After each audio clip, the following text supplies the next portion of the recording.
So today we're going to discuss the mediums of literature. Okay? So I think in our previous chapter is we have discussed the medium of visual art, whether it's two-dimensional art and three-dimensional art.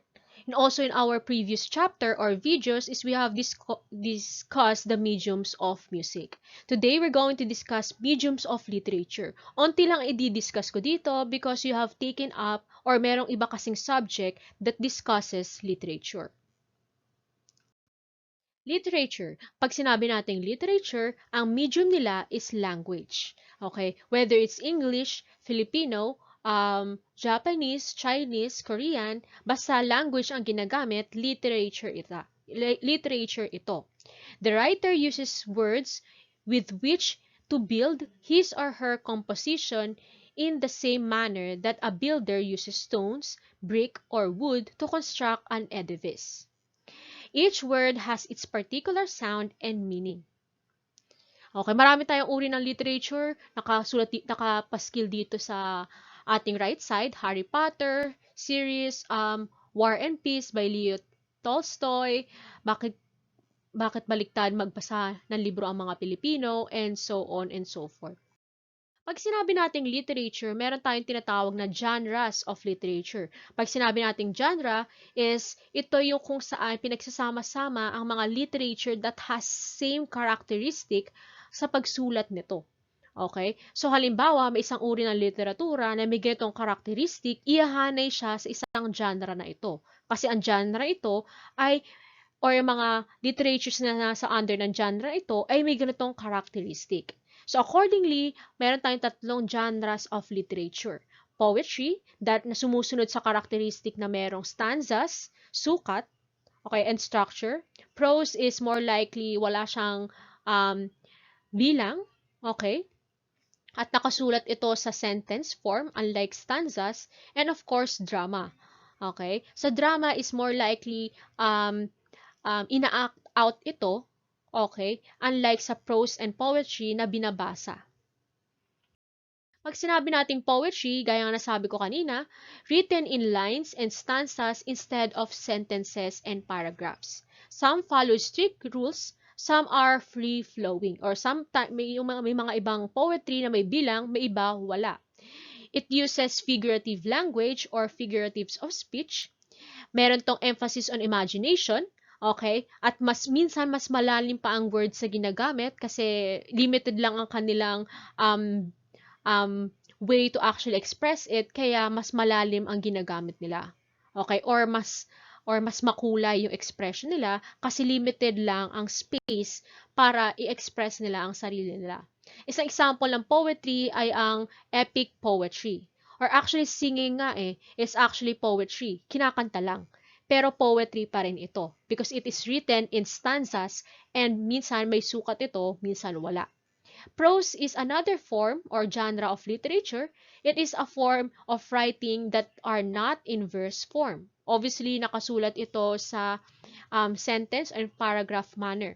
It is an inclusive term for all discourse, spoken or written, which is not patterned into lines either or in metric verse or free verse. Wala siyang bilang. They are novels. Pasok dito sa prose ay novels, short stories, articles, essays, letters, reviews, reports, and so on. Drama naman is another genre of literature. It is the literature in play form. It is meant to be performed by actors in front of an audience. The written form of drama is called script. Pero ang kinoconsider natin literature dito is yung play form instead of the written form na tinatawag nating script, in which it is usually includes dialogue, cast of characters, and stage directions. Drama is divided into acts, with each act having emotional peak or climax, and it is depicted into scenes. Dito tayo naman sa content of literature. So obviously meron tayong hinahati natin ang literature based on their characteristics or genre. So pag-uusapan natin ano naman ang nilalaman madalas ng literature. Obviously ang literature ay nahati sa fiction and non-fiction.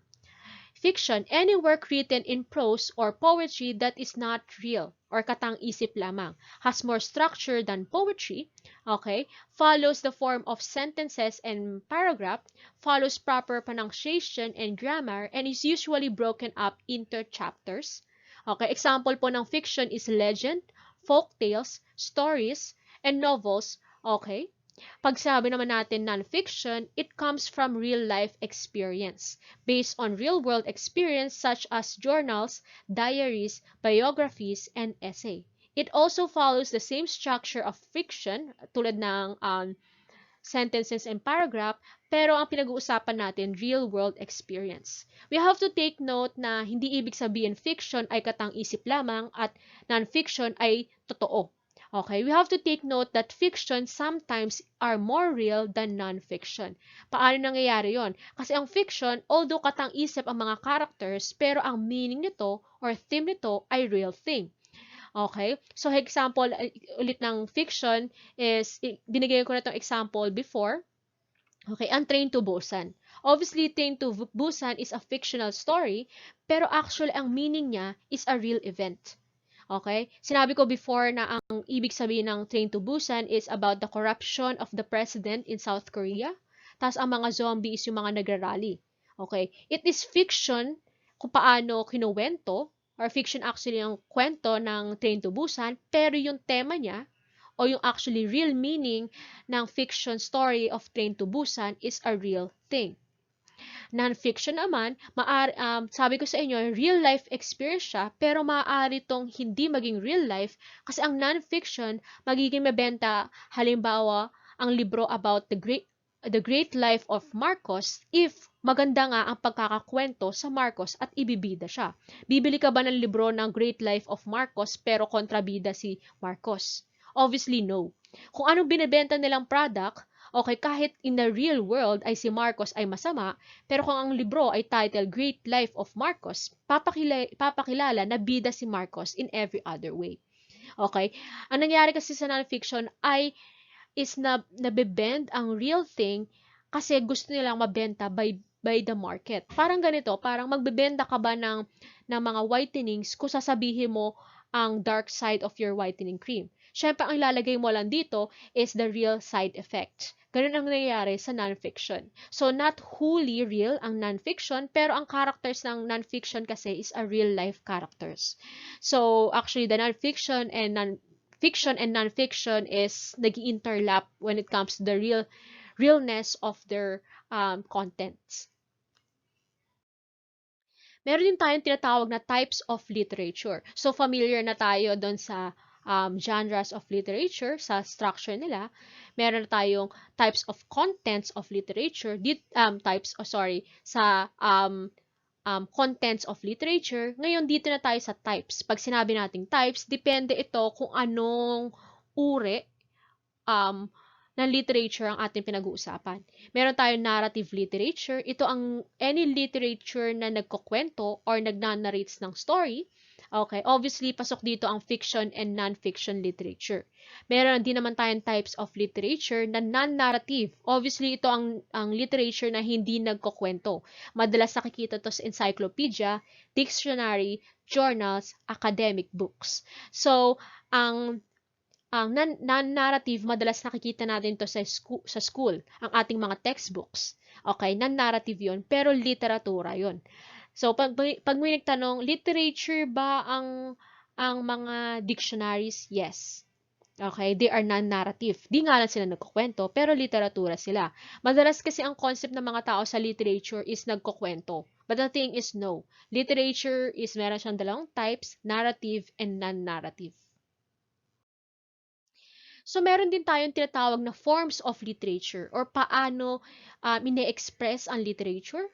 Okay, obviously, meron tayong oral or spoken literature. Obviously, sinasalita lang o binabanggit lang. Actually, ang simple na pagkukwento mo sa classmate mo kung paano mo nakita si crush is a literature agad yun. Oral nga lang. Okay. Obviously, the other one is the written literature. Okay, ito yung nakikita natin or nahahawakan natin by the book. Okay? So, Gaya ng nasabi ko, kahit simple na pagkukuwento mo lang kung paano ka bumagsak sa isang subject mo or gaano ka nainis dahil sa bagal ng wifi mo or data mo is oral literature agad yun. Okay? Written naman is anything na hawakan mo na gumagamit ng language sa isang thing is a written literature.